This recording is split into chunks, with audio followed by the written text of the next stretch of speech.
Alright, to start the Wi-Fi process, you have to press on the power on first, and then press and hold the temp button for about 3 seconds until you see that the Wi-Fi signal like so.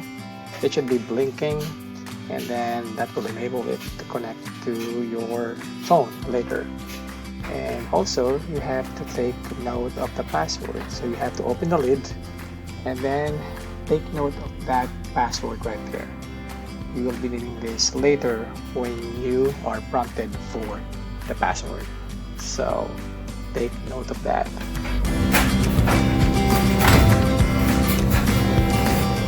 Okay, so now we go to the mobile device, your smartphone, and install that icon, G Appliances.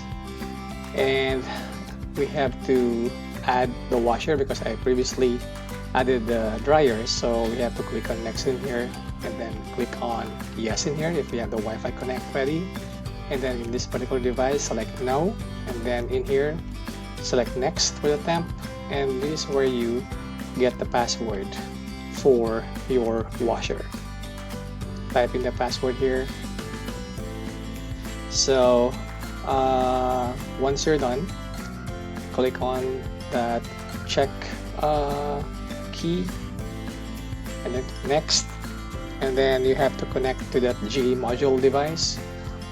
So you have to go to the settings of the Wi-Fi and then refresh that and then select that G module F9B or maybe something else in your case, and then it will try to connect to that module, Wi-Fi wireless module, and then it should say connected, then click next.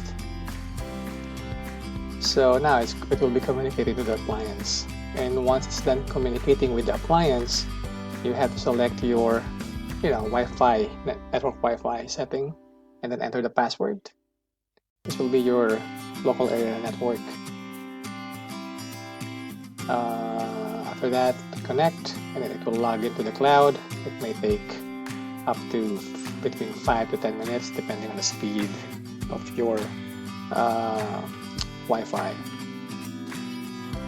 And then once it's done, just click done, and then it will refresh and it will show you the status of your washer or the washer.